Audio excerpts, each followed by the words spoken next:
Welcome to Sense and Sustainability, your podcast channel for sustainable procurement. We hope you like what you hear. Please go to www.iso2400.org for more information, learning resources, tools, and much more. Welcome to Sense and Sustainability, your podcast for sustainable procurement. I'm Sean McCarthy, Director of Action Sustainability Community Interest Company, and it's my delight today to introduce Ali Horriyat. Ali, welcome. Thank you for having me on the show. So, Ali, we spoke a little bit before this session, and to be honest, your story just blew me away. Do tell me a little bit about your background and how you became involved in sustainability. What part do you want to hear about? Childhood, schooling, the giving away of maybe my a little wealth. bit beyond that. A little beyond that. You want to get to the Just a bit where you gave away $100 million. Okay, let's talk about $100 million. All right. Long story short, I got into the finance game and I became successful very quickly. And I was enjoying it at first. It was a lot of fun. I mean, traveling around the world, meeting really exciting, interesting people, having the money to do a lot of things that I couldn't otherwise, and slowly getting into really squandering the money because there was so much of it. And it became a concept of diminishing returns in economics. I mean, or with anything else, you give a child an ice cream cone, they'll love it. You give them a second one, they'll really love you for the rest of their childhood. You give them a third one and they'll think something's wrong with mom or dad, right? And but they'll still eat it. And if you continue doing that, they'll eat it until they get sick. They're not eating it because they want to. They're eating it because this may never happen again in their lives, and they have an addiction to it, right? I mean, that's what it is really. So I figured out at one point that maybe I have an addiction to money. And being in the finance game, I'd really been in and out of helping a lot of friends of mine, rehab facilities and centers and detoxes and all of that, from drugs to alcohol to gambling and many other things. So I knew how to gauge it, so to speak. And I was honest with myself. And I got to a point where I knew I was no longer happy. Money couldn't do it anymore. And I started feeling guilty at the same time too.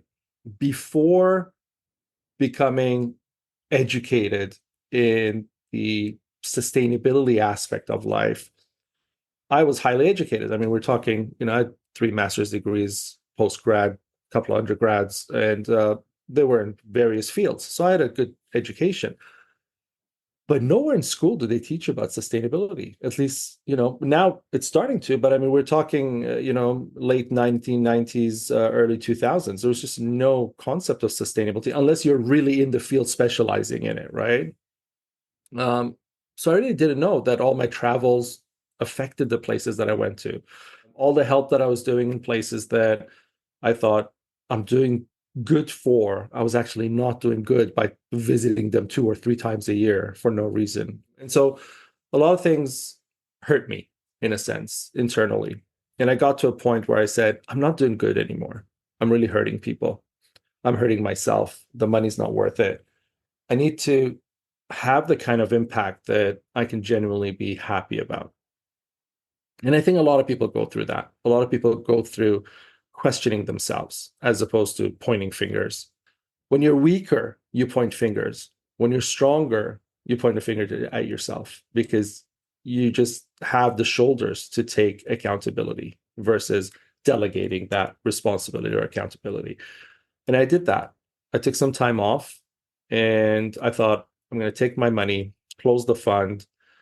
And, and the thing about closing the business was that also made me feel horrible because here I was, in the trading business in finance. And, when you're buying and selling gold, you're really waiting for a disaster to make money, right? I mean, the volatility of gold doesn't happen because there was the cure of cancer came out. No, it happens because there was a massive earthquake or some country bombed another country. There must be something horrible for gold to spike. And really, you're sitting there subconsciously hoping for that every morning. So all of those things, weighed heavily.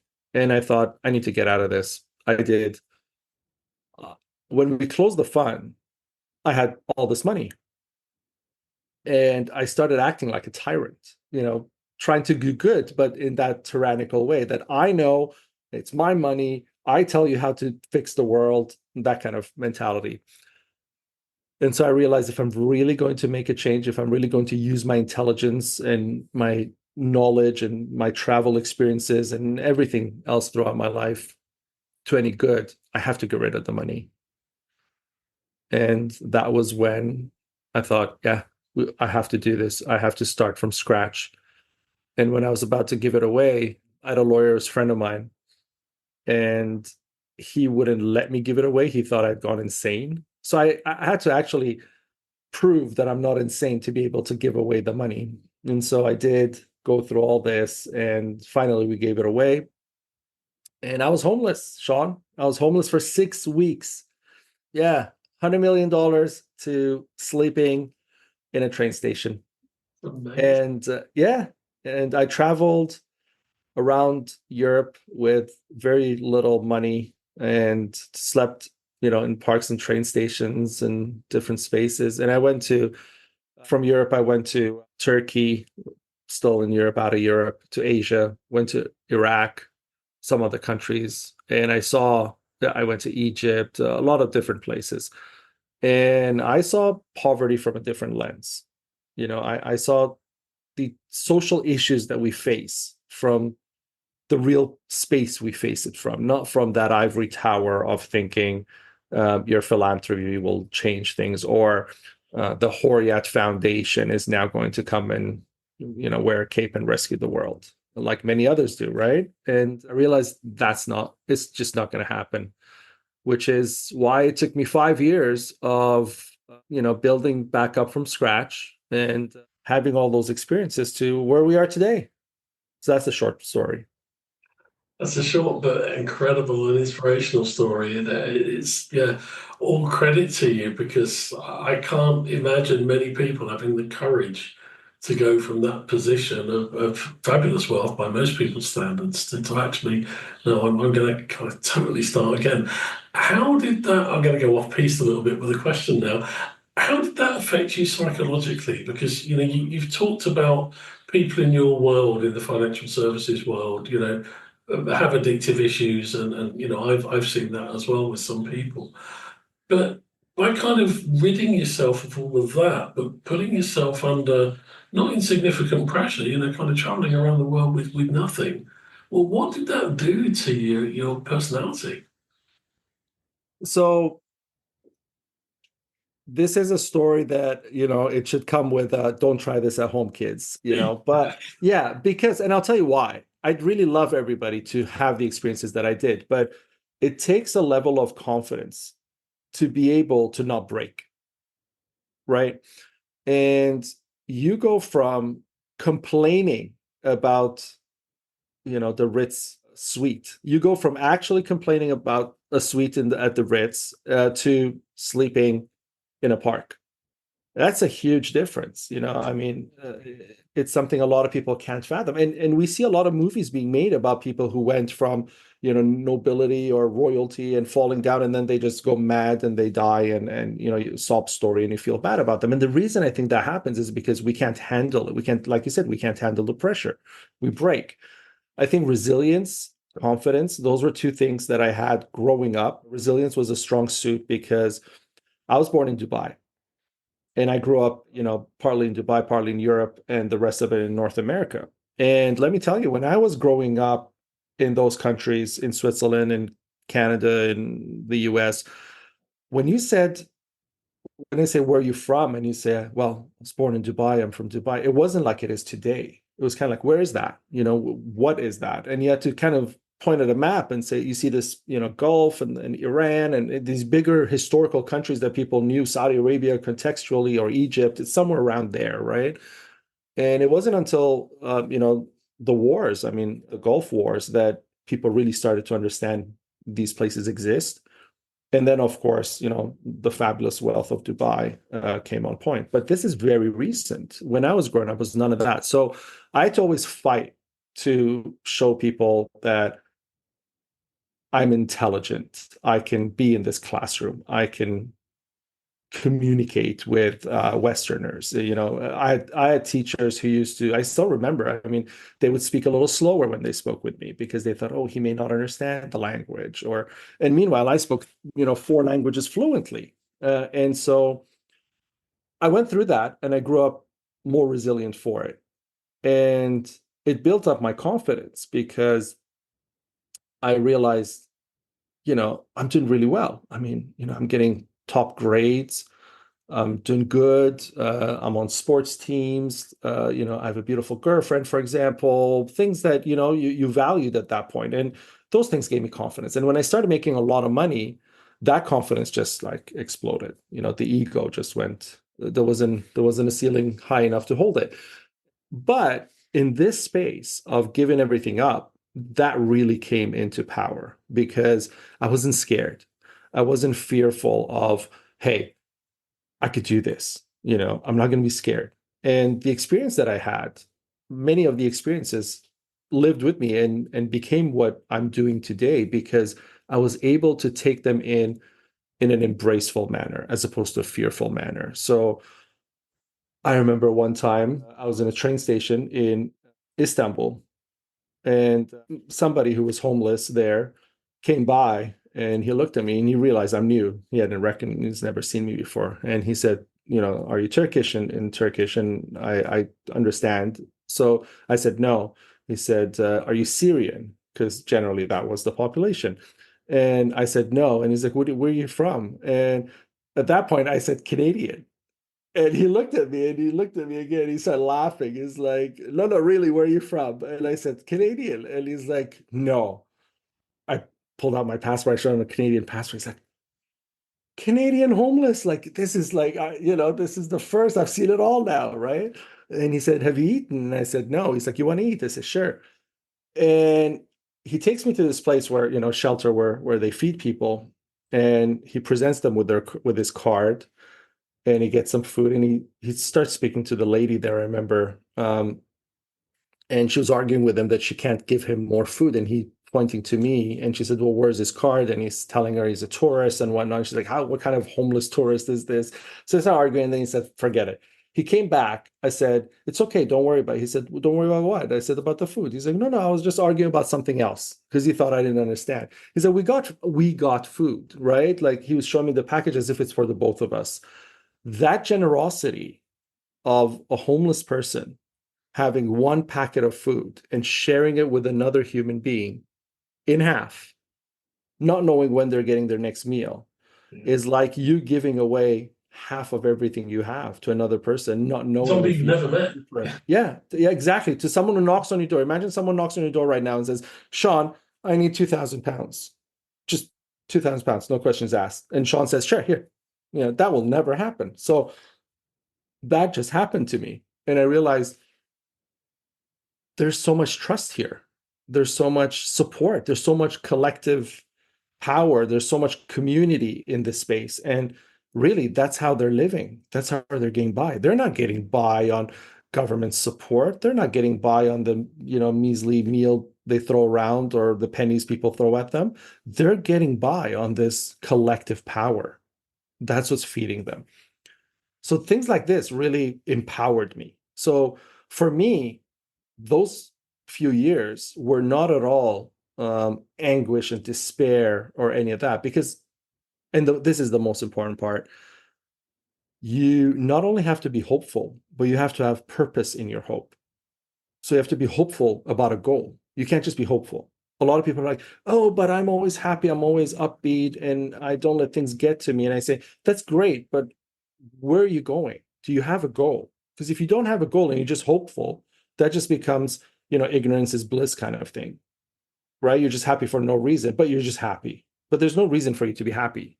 I think that's what got me through everything and got me to where we are now. I mean, I was always focused on the purpose of, I shifted my life from where I was to where I'm going because I want to get to that place where I can have positive impact.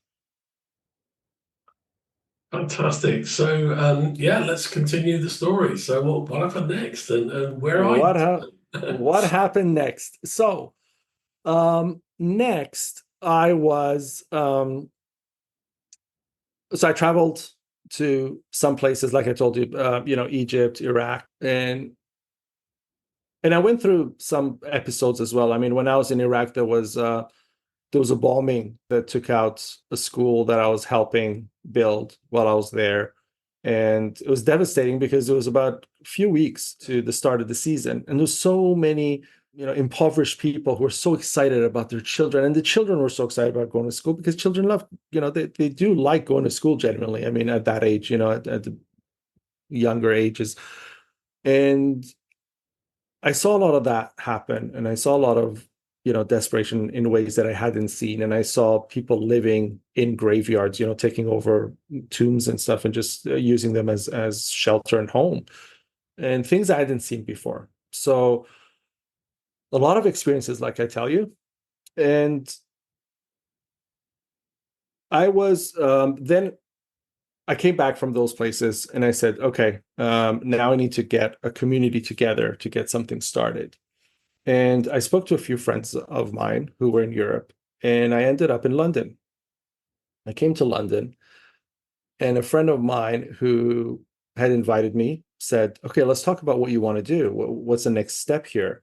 And I had the idea from all of these experiences to build a collective of some sort that can kind of unite people so that, we can speak on behalf of people in some way, have some power for those who don't. Amidst these conversations, I used to write a lot, by the way. This is a part we skipped over. I'll say it now. When I was younger in school, I was pretty naughty in school. And one of my teachers figured out the way to keep Ali calm and quiet in class was to get him to write stories. And every story that I wrote, I'd get graded on. And if it was a good story, then I could skip one of the other things that the other kids were doing and whatnot. So she kept me kind of in check by writing a lot.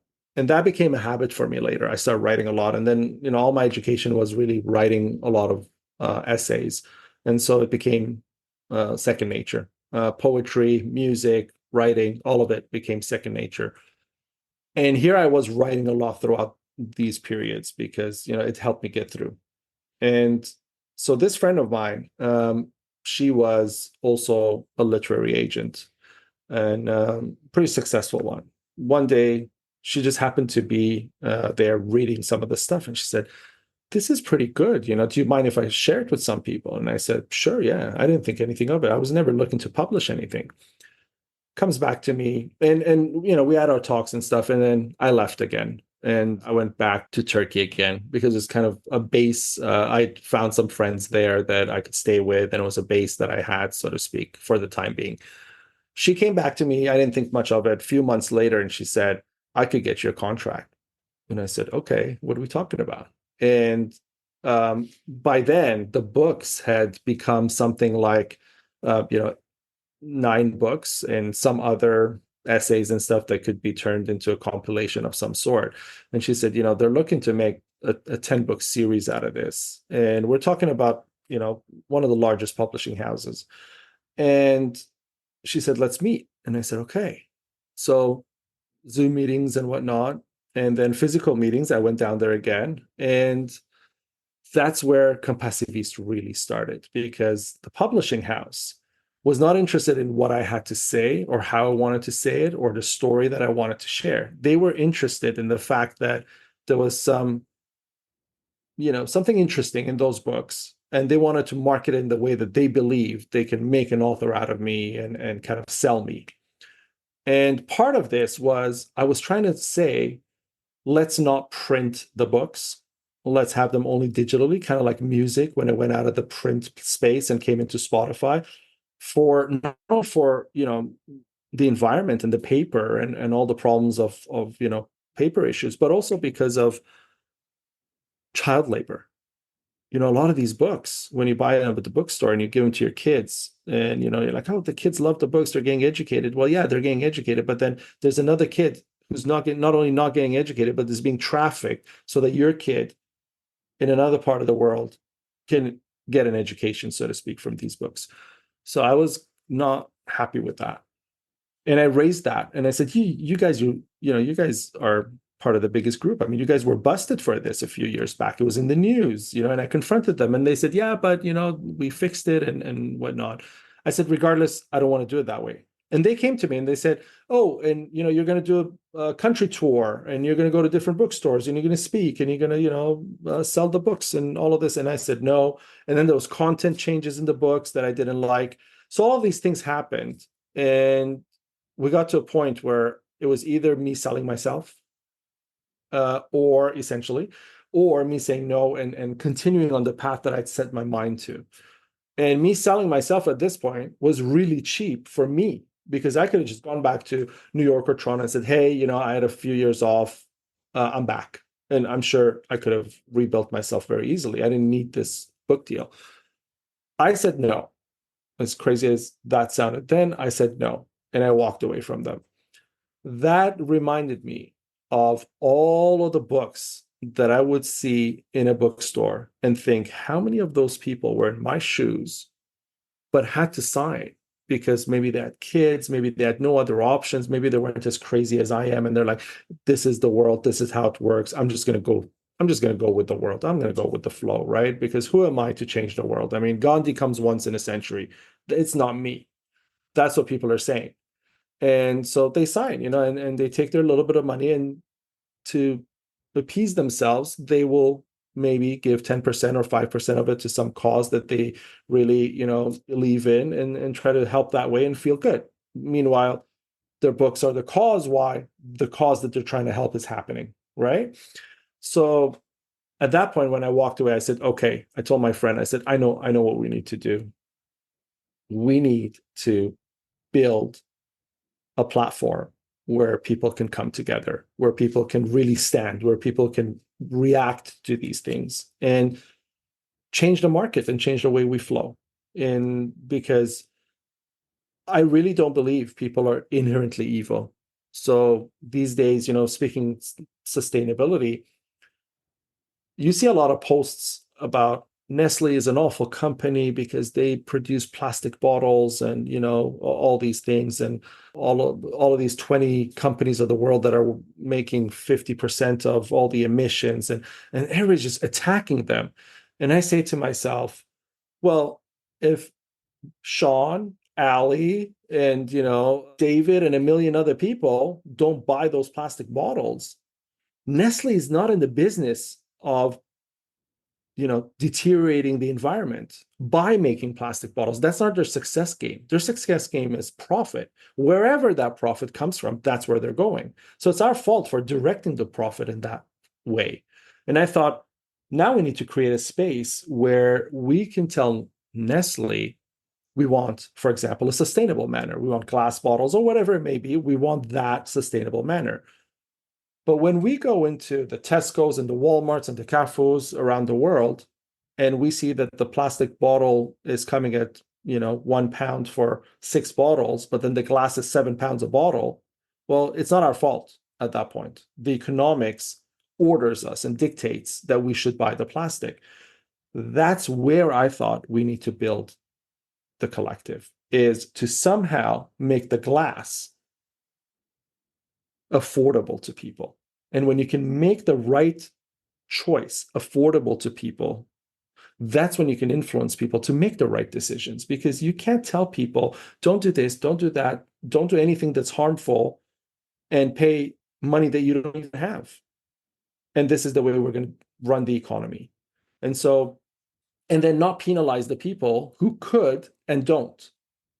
So, you'd have somebody in my space where they're traveling around the world and on their private planes and whatnot, and you're appreciating them and you're giving them all sorts of comforts to do that. And then you're asking the person who has minimal impact to start with to reduce that minimum to an impossible measure. And so I came up with Compassivist. And Compassivist is that movement to allow the people without a voice, allow the 90% to say something. You've got the 0.1%, and then you've got the 10% who are hoping to be part of the 0.1%, and they're doing well. That was where I was in, right? So those are the people who you really can't reach because they have their eyes set on a goal. And that goal for the majority of that group is to try to make it to that. That's what success is to them, right? It's moving up that corporate ladder. And so you have the 90%, and I think that's a really, really big population of the world that you can bring together and make real changes by. So is it all about the consumer? How does it work? No, it's a mix. So I think it has to start with the consumer because, and these are not theoretical thoughts that I'm having, these are realist thoughts, which is a very different concept because a lot of our SDGs and all these things in the UN and everything else is based on theory. It's not based on the reality of the world. The reality is we live in a cutthroat capitalist model. There's no ifs and buts about that. That's how we work. That's how we function today. If we were in a socialist regime or a communist regime, I would tell you, hey, the state can make all the difference. But we're not. We're in a place where the market dictates. And when the market dictates, the supplier doesn't dictate. The supplier only competes to be the number one person or institution that receives the demand from. So the reason why we all go to Amazon for books is because it's the easiest and generally the cheapest way of receiving a book. Somebody shows up at your doorstep, hands you the book, and it's still cheaper than going and getting it from the store. It beat the competition. We're doing it, right? But if Amazon decides to reduce its footprint by having some other means that is not convenient for us and much more expensive, I don't think a lot of people are going to. Amazon would have become Amazon. So it's all about the consumer and how we vote with our money. But having said that, the accountability and responsibility falls on the supply side. So when I, as a consumer, tell H&M, make a more sustainable t-shirt, and I will buy it and maybe reduce your profit a little bit so that we can both meet in the middle ground. If one t-shirt is £5 and this, the sustainable version at the same profit rate will be £10, that's not going to be feasible. But if you bring it down to maybe 7, a lot of people will pay that extra £2, for example, right? Or then the government comes in, we can subsidize some of those as well to make it £6. There are ways we can manage if we all agree that the goal of sustainable future is more important than the short-term profit maximization. So at that point, like I said, you get the accountability aspect in. So the consumer has some responsibilities. We need to educate the consumer and we need to make them understand their choices. A lot of people today, God bless their souls, they're out there, with placards and everything protesting, all the way to just stop oil, from that extreme all the way to the person who's trying to make a better decision by walking to the store instead of taking their car. Okay. At those two extremes, most people are trying to do better because they feel the effects and they want to be in a better space. But a lot of them don't have the education. Sean, I've been to rallies, Extinction Rebellion and other rallies, where I've stood among people and I've asked them, what is carbon measured in? Is it measured in kilometer by liter squared? Something that doesn't even make sense, right? You can't even make sense of kilometer. I would throw words like that out and people would either lie just to feel like they know something. And they would say kilometer. No, it's actually kilometer by pint, And so I'd feel like, poor thing, you're out here. You're fighting. You've taken the day off work. You've lost money. You're out here. You're risking because it could turn into chaos. You could get arrested. God knows. You're there. But it's not your fault you don't have the education. The education is not available in that capacity. If I spoke with you right now and I told you I eat 18,000 calories a day, you would be shocked. You would not even believe me because that's almost impossible. It's probably impossible, right? But you would have to understand that measure. And if I told you, no, I meant 1,800 calories. And you're like, yeah, oh, okay, that makes sense. That's actually quite low. We would have this conversation because there's the education. So on the consumer side, there's no education. That's what we're trying to do. Bring in the education so that they can make the better choices. And when they make the better choices, it shifts things around. So speaking of education, one of the programs we have is a carbon labeling program. Imagine you have Coca-Cola and Pepsi. You put a little tag on both of them that says, Pepsi says 2 grams of, this costs 2 grams of carbon to produce, and Pepsi says 1.6. What do you think the consumer is doing at this point with that education? They're buying Pepsi. Coke is going to lose money. They're going to put their money in R&D to reduce that, right? Fix things for more sustainable production. They're going to want to come in at 1.2. This war is going to happen just like price wars until that minimum amount of emission. That's how you get them. You don't get them by forcing laws so that Volkswagen goes and lies on its emissions, right? Remember that? I mean, I don't know if people forgot about that so quickly because we forget everything so quickly, but they went flat out and they lied about their emissions. What happened? They paid a fine. That fine was worth nothing to them.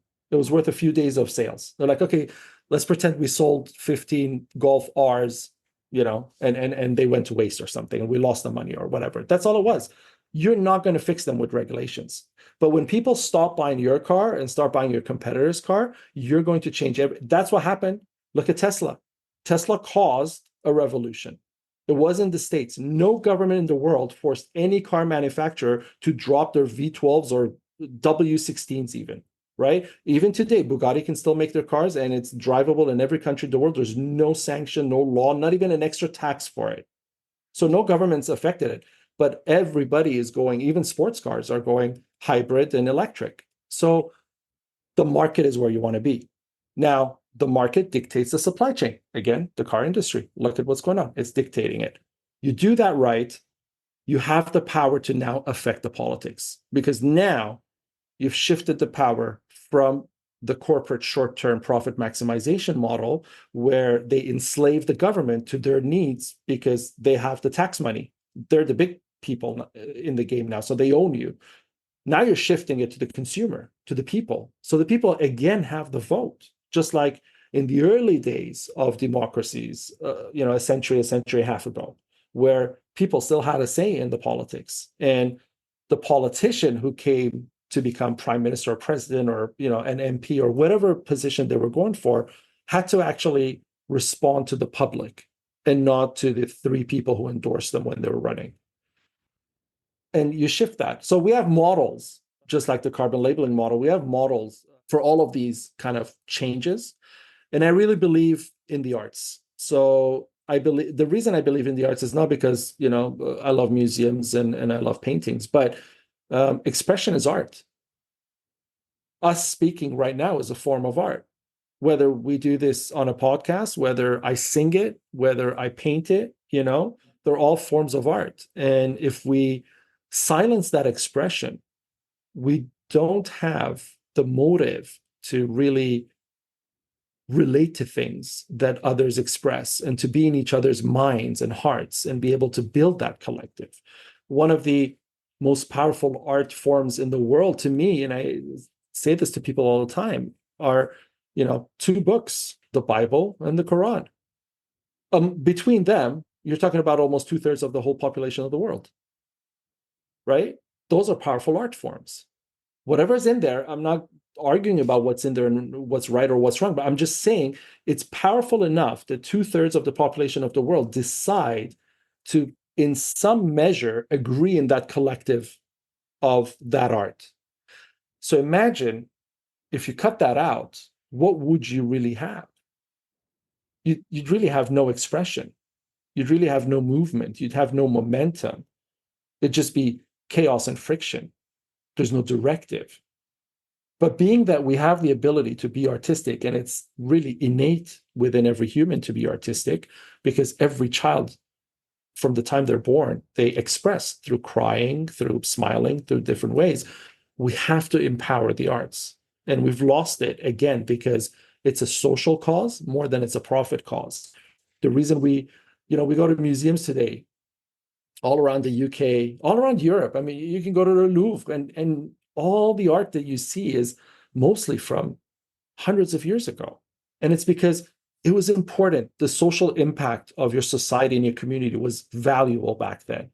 Today, it's become so individualistic and so materially directed that we have no more passion for the art. So when a Banksy comes along, everybody's like, all our hearts explode. And we're like, oh, we love it. When's the next one? What other street corner can I go and see one of his works, right? Or her works. But the point is, we need that.